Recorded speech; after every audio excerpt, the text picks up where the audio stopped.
Bonjour, je suis ravi de vous retrouver pour ce nouveau journal. Nous sommes le lundi 12 décembre. Voici les titres de cette édition. C'est un moment stressant pour les jeunes. Nous sommes en pleine période d'orientation scolaire. Dans les prochains mois, les collégiens et les lycéens devront avoir déterminé vers quelle filière ils se tournent. Et ce n'est pas toujours facile pour eux. Un forum vient d'être organisé au Vent d'Espace. Une manière de les aider à y voir plus clair. Les 75 chefs des centres de secours du département, tous décorés. Ces pompiers viennent de se voir remettre un insigne qui salue leur engagement à la tête des casernes du département. Une cérémonie était organisée à La Roche-sur-Yon dans le cadre de la Sainte-Barbe. Et puis la paratriathlète Gladys Lemoussu et les musiciens d'Epsilon font partie des Vendéens de l'année. Les trophées seront remis chaque année à des personnalités qui ont marqué l'actualité du département. Une initiative organisée pour la 8e fois par la Jeune Chambre économique de Vendée. Mais d'abord, pour commencer ce journal, les électeurs du Château d'Olonne étaient appelés à voter ce dimanche. Une consultation organisée par la municipalité à propos de l'avenir de la commune. Les habitants étaient invités à se prononcer pour ou contre une fusion avec les Sables et Olonne-sur-Mer. Sur les 11 000 électeurs, un peu moins de la moitié s'est déplacé pour glisser un bulletin dans l'urne. Je suis pour, parce que de toute façon, un jour, il faudra y venir, et puis je pense que c'est l'avenir de nos enfants. Moi, je pense que le Château d'Olonne peut subsister en tant que tel, et y compris au sein de la prochaine comité d'agglomération, le Château d'Olonne pèsera de tout son poids si le non l'emporte. Je vais voter non. Il faut faire la fusion, c'est l'avenir, une grande ville plutôt que 3 petites, quoi. Et c'est le oui qui l'a emporté avec 68% des suffrages. Le 1er janvier 2019, le Château d'Olonne, les Sables et Olonne-sur-Mer formeront donc une seule et même commune de 45 000 habitants. Ce sera la deuxième plus grande de Vendée. Mais auparavant, des discussions doivent s'engager entre les 3 municipalités, notamment pour déterminer le nombre d'élus qui siégeront dans le conseil municipal ou encore pour définir un projet commun. On peut imaginer du coup que compte tenu de ce résultat, nos voisins vont accepter de réouvrir la porte des négociations et donc nous allons imaginer assez rapidement des rencontres pour travailler sur le sujet. Image et interview signée Jimmy Guérin. Et dans un communiqué, la maire d'Olonne-sur-Mer, Florence Pinault, souligne une victoire du bon sens et indique que son équipe est d'ores et déjà prête à travailler pour que cette fusion intervienne donc le 1er janvier 2019. Les vacances scolaires approchent, ce sera à la fin de la semaine.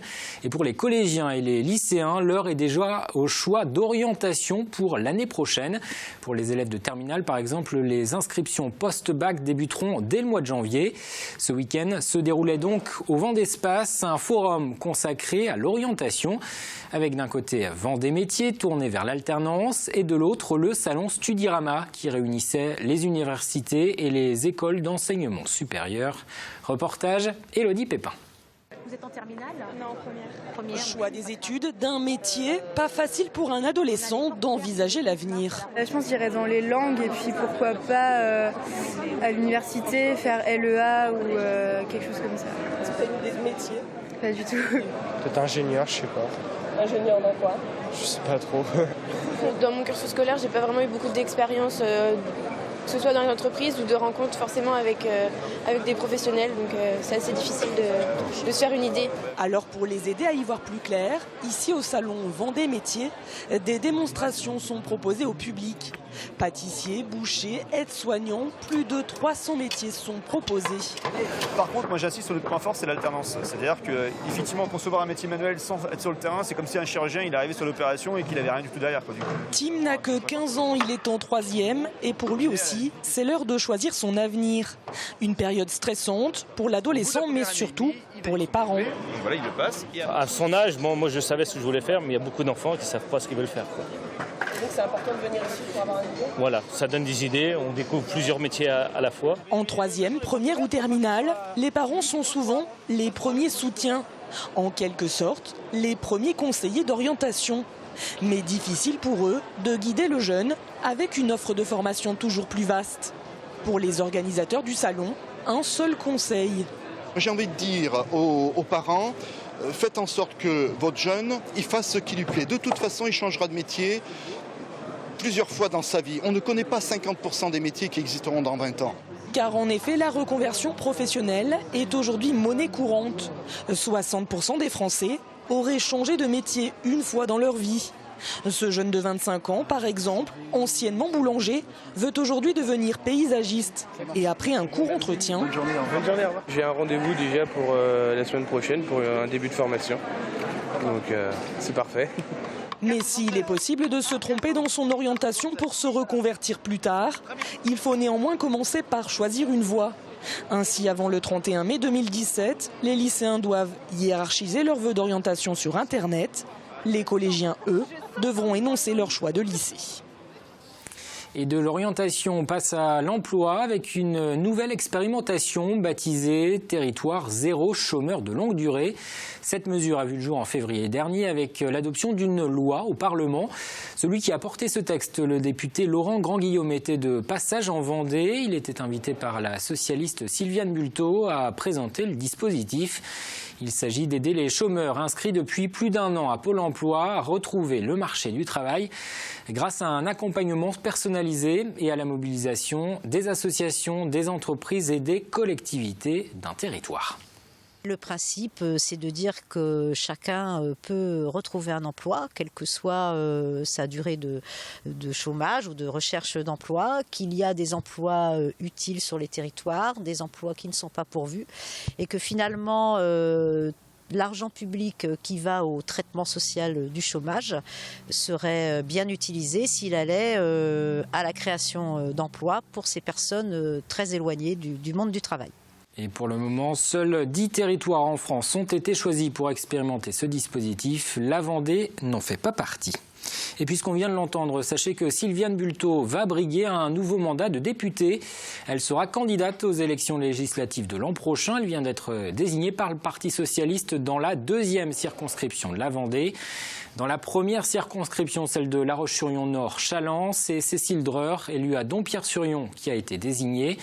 Dans la 3e circonscription, celle du Littoral, le candidat socialiste sera Anthony Pitalier, conseiller municipal au Château d'Olonne. Dans la 4e circonscription, celle du Bocage, pas encore de candidat désigné. Enfin, dans le Sud-Vendée, Hugues Fourage tentera de décrocher un nouveau mandat de député.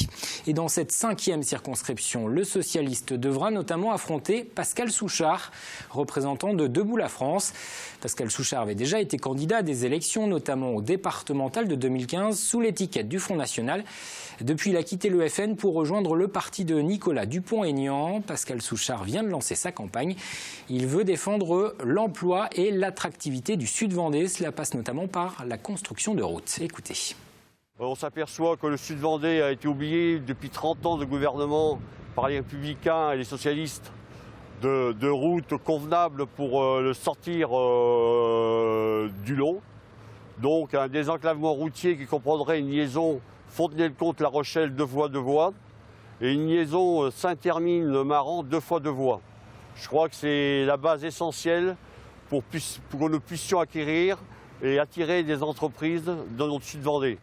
Interview signée Sandrine Pelletier. Les sapeurs-pompiers de Vendée, mis à l'honneur, comme chaque année, début décembre, est célébrée la Sainte Barbe. C'est la sainte protectrice des soldats du feu. Une cérémonie était organisée à La Roche-sur-Yon en présence des autorités. Et cette année, tous les chefs de centre du département ont été décorés. Une manière de récompenser à travers eux les quelques 2300 hommes et femmes qui s'investissent nuit et jour pour porter secours. Reportage Grégoire de Châtillon.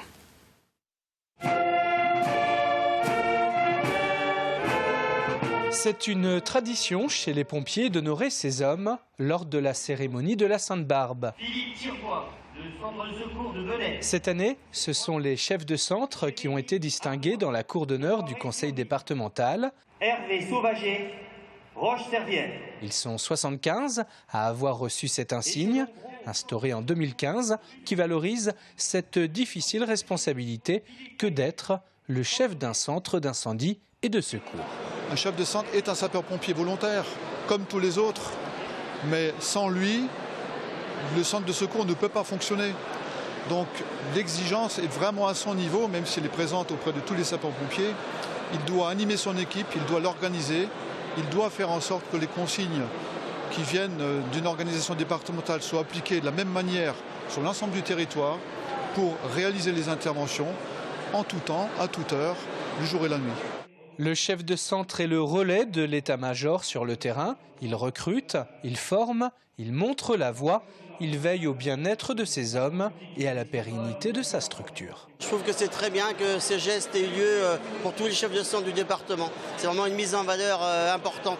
On est toujours sensible à une marque de reconnaissance par rapport à cette fonction de chef de centre qui est passionnante, qui apporte énormément de choses, mais qui est aussi quand même qui nécessite beaucoup de disponibilité. Donc oui, c'est des moments toujours émouvants dans une carrière. Ce grand rassemblement s'est poursuivi autour d'un buffet pour ces pompiers qui auront, en 2016, réalisé plus de 34 000 interventions dans le département. On ouvre une page sport à présent avec d'abord du tennis. Les joueuses de La Roche-sur-Yon retrouvent l'élite. Elles se sont imposées ce week-end à domicile au Terre Noire. C'était face à Nice. Large victoire 6-0. À l'issue de cette 5e journée de championnat, les Lyonnaises terminent en tête de leur poule invaincues. Le tennis en tantionnaise retrouve donc après 3 ans d'absence le top 10 des clubs français. Il évoluera désormais en D1. Autre sport beaucoup moins connu, c'est le foot fauteuil électrique. Il existe près de 80 clubs en France. En Vendée, le foyer Organdi de Saint-Germain-de-Princey dispose d'une équipe depuis 18 ans maintenant. Elle est composée d'une douzaine de joueurs en situation de handicap moteur. Le club rencontrait ce week-end l'équipe des Chamois niortais qui s'est facilement imposée, notamment parce qu'elle dispose de fauteuils électriques nouvelle génération, ce qui n'est pas le cas des Vendéens. Je vous propose d'écouter l'entraîneur de Saint-Germain-de-Princey au micro d'Aurélien Huard. En réglementation, les fauteuils sont limités en vitesse en avant et en arrière à 10 km/h. Donc même les fauteuils qu'on joue en face de nous sont réglementés à 10 km/h. Ils n'iront pas au-dessus. La seule différence, c'est par rapport à la rotation qui n'est pas limitée. Donc nous, nos fauteuils, on voit les ballons à peu près entre 15 et 20 km/h. Eux, ça peut aller jusqu'à 65 voire 70 km/h. Donc la différence se fait là, au niveau vitesse de réaction, au niveau des gardiens de but, ça va beaucoup plus vite. Et l'équipe vendéenne cherche donc actuellement des aides financières pour pouvoir acquérir des fauteuils électriques plus performants. Et puis les Foulées du Gois 2017 auront bien lieu, nous vous l'annoncions dans une précédente édition. L'avenir de l'épreuve était menacé après la démission de plusieurs membres de l'association. Un nouveau bureau a été élu et un nouveau président vient d'être désigné. Il s'agit de Jean-Marie Blanchard. La prochaine édition des Foulées du Gois est prévue le 17 juin 2017. Nous vous en parlions dans une précédente édition. La jeune chambre économique de Vendée vient de décerner ses trophées des Vendéens et Vendéennes de l'année. Une récompense attribuée chaque année à des personnalités qui ont marqué l'actualité du département par leur exploit, leur initiative ou encore leur parcours. Pour cette 8e édition, 5 catégories avaient été déterminées. Culture, économie, gastronomie, environnement et sport. Alors, quels sont les lauréats? Retour sur la cérémonie de remise des prix avec Élodie Pépin. 5 talents, chacun leur spécialité, mais tous le même titre, Vendéen et Vendéenne de l'année. Parmi eux, le groupe Epsilon, primé dans la catégorie culture. Une bande de potes du collège, originaire de Saint-Hilaire-de-Riez. Déjà 4 albums et des projets en cours, dont un 100% vendéen. On a pour objectif justement de tourner en Vendée et d'enregistrer un album live dans une salle de concert en Vendée.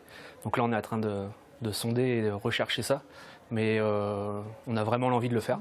Et des projets, aucun lauréat n'en manque, à l'image de Jérémy Girardot, primé dans la catégorie gastronomie. Ce jeune homme de 21 ans, meilleur jeune boulanger de France, espère un jour ouvrir sa propre boulangerie-pâtisserie.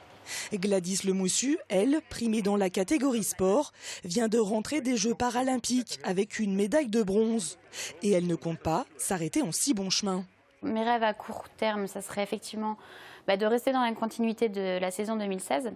Donc, c'est-à-dire d'être présente lors des championnats d'Europe et du monde. Donc ça, c'est toujours chaque année.